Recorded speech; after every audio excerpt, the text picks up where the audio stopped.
Alright, I had a bit of technical difficulties and I lost the audio for this. I'm just kind of doing a little post commentary. Put in some background music, cover around a little noise in the background.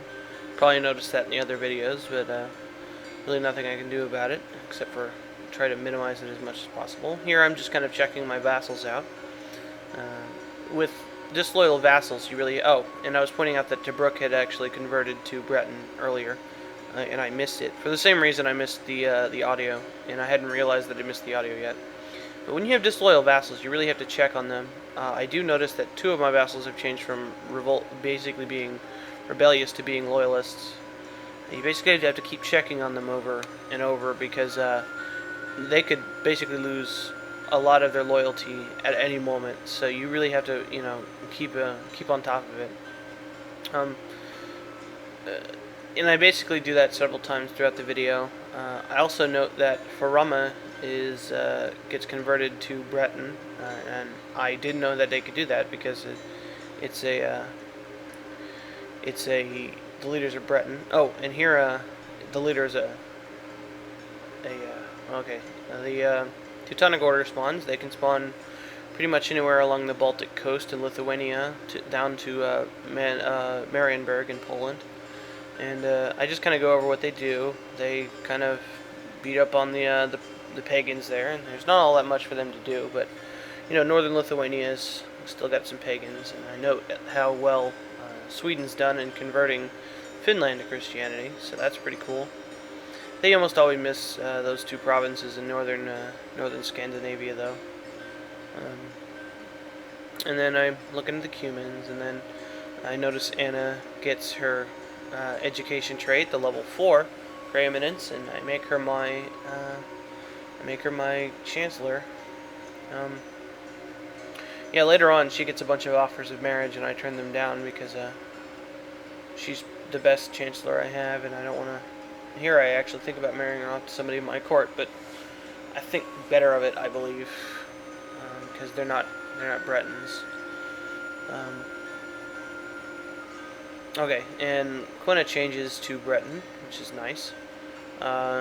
It's here that I realized that it changed to Breton on the other side. So, only 3 more provinces left.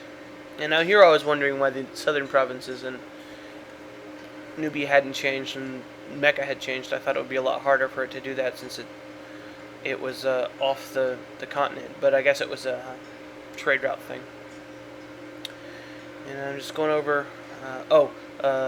Sicily had grabbed that province, Al-Jaf, back there. And I was just kind of going over what I was going to have to do there. And basically it's going to delay my kingdom title for Arabia for a while. And I noticed my disloyal vassal in Jaffa Ascalon had a son, Vincent. So that's good. You always want to have even your most disloyal vassals in your bloodline to have success with children because, they might not be as disloyal as their fathers.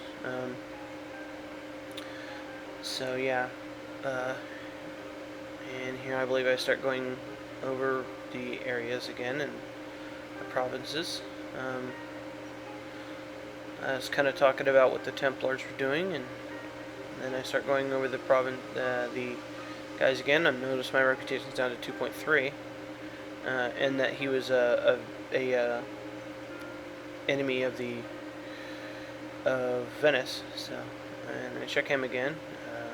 Like I said, you have to keep going over it because the ones who are actually rebellious will lose like 20 or 30 points of diplomacy at one time, and if they get the really bad of it, they can lose like 75%. And here I realize that I can go into feudal contract and basically solve my problems pretty much immediately, because I don't really care about converting those 2 Nubian provinces in any kind of short order. I pretty much was just wanting to deal with Egypt, and I think every single province in Egypt is converted now, even the ones that I don't directly control.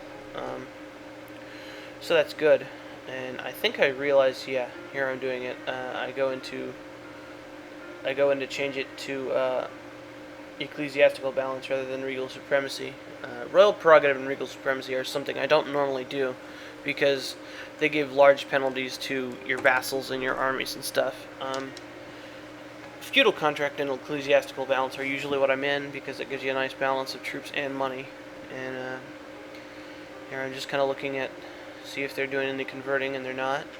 I do notice that one of the Norman provinces is converted to Breton, and I didn't think they could do that because he's not a Breton, but I guess they can, as long as I'm the king. They can change, but I don't know. Maybe he did it for another reason. And just kind of looking to see what the other guys are in. I think they're still in. No, they're not in church supremacy either. Pointing out that guy's still in. I think he lost a huge chunk of reputation. Oh, okay. Here our steward is. I thought she was going to have a falling out with her husband, but it looks like she was, bumping uglies with some count. And I'm looking at her, her stuff, and then I switch over to people for a minute, and then I don't know what I was doing here. Just looking at stuff. I realized that it's not really anybody important, and I click her off to make her go away. And then I'm starting to go over the things again. I'm giving him money. That's what I'm doing. I start giving him little bits of money now and then to help with his loyalty. And this is why I don't like post commentary, because I never know what I was actually doing at the time. I think it was going over what I was going to do there. Oh, okay. And my king has actually reached maturity now. He doesn't have his trait yet. He doesn't have a portrait, because they don't get portraits at the end of the month. I'm just kind of going over that he's pretty decent. His marshal's not that great, but the rest of his stats are solid enough that I can deal with him and not consider him like a placeholder, and try to maintain him, unlike the last king where I was trying to get rid of him as soon as possible. I believe this video goes and pretty much ends when he gets his trait, his education trait. So, yeah, and that's where I'm pointing out that the best he could get is level 2 or 3, and I kind of go over what stats you get, and I marry him off to, I believe, a French girl. I can't remember. I think she was French, and the reason I married her off, which you're going to see here in a second, and I take the duty because I need the money, and I don't think I do it yet. Yeah, I'm pointing out that they're both shy, so it's a good compatibility. Yeah, 1.8 bonus from character traits. That's pretty solid. And once basically she's not going to be losing loyalty ever, which is real good for your wife. You really want to make sure that. I'm kind of going over why her stewardship and her court education. The reason I picked her, it was kind of a gamble, because if she gets a really crappy court education, I think the highest I saw was 16, and she's too lower. So I was hoping for a level 4 or a level 3 or 4 education, but I don't. You can never tell when that's going to happen. So, with a court education, you don't even know if she's actually going to get the stewardship. So, she could get the diplomacy or intrigue one. So, and here I'm deciding what to do with the aid duty. And I take the duty because it's like 1,000 gold, 1,100 gold, and it's only 22 prestige, so it's a lot of gold and not a lot of prestige. So, and they're both 16, so good chance of having kids. I'm looking over the provinces again, checking to make sure they're converted any, and they haven't, because they're worthless. Looking at him, making sure he's still doing his stuff. He still hasn't converted any, and he hasn't even converted these to Christianity yet. So, I converted Mecca. He didn't even convert that. So, he's a very bad bishop. I think I was going over his education trait again. So, yeah, and I was mentioning what his maximum stats were going to be. So, we'll see those later. So I'm not going to, try to eyeball it. So, and then I point out what hers are going to be. Usually I'm like motioning with the mouse to what I'm looking at, so I can kind of tell what I'm doing, but sometimes I can't. And I don't know what I'm doing here. Oh, I was talking about how I was going to give her a province, but I can't because I don't have any better chancellors. And then an amusing thing comes up and makes me think that she's not going to get the stewardship event because the event says that she doesn't want to be a steward, and she gains prestige for it. But yeah, usually that's what happens when you get somebody with an education trait that's not aligned with what their job is. So I was kind of thinking, whoa, and then hey, she gets the level 3 stewardship event, which is nice, and my gamble paid off because she's one higher stewardship than anybody else in the world as far as eligible girls at the time that were of any kind of age. And then a couple months later or whatever, they are expecting a child, so it's a kind of a bright future kind of thing going on. Yeah, hoping it's a boy. And then one of our crazies gets the mental recession, which is probably the worst one because it's a -3 to all of her stats. She's at a net -8. And the little thing on the bottom says, I don't feel so good, and yeah.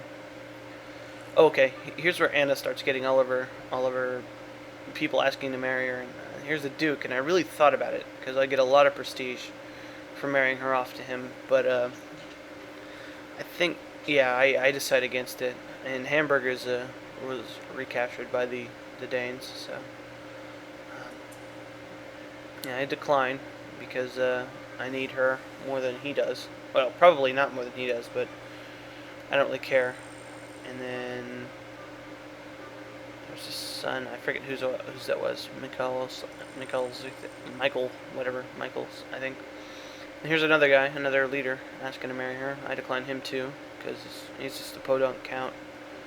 And then our king gets the level 4 ecclesiastical trait. This is real nice.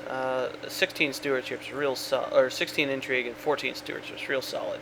And the diplomacy 13 will really help keep our vassals in line. The martial 7 isn't all that great, but yeah, that's by far the best we could hope for. I was really hoping for a level 3 at best, because I don't have a good bishop, and the quality of your bishop determines how well your traits turn out, and I guess it was just the quality of his parents and stuff that determined that, so which is also a factor, their level of trait, and there's also a random element to it, so yeah, he turned out well, and I'm just kind of going over future plans, which I'll instead go over in the next video, because frankly I don't remember what they were, and there was a bunch of stuff after this where I was going over what I was going to do, but I can't remember what I was doing. I know in a general sense, but I don't know exactly what I was talking about. So I just cut that part out. So basically what's going to happen is that we're going to start the next session with basically a fresh king with a fresh wife who's got a kid along the way, and basically it's going to be good times for a while, I hope. So well, thanks for watching, and then next time I'll hopefully have this fixed and be able to go like normal not have to have Chrono Cross music.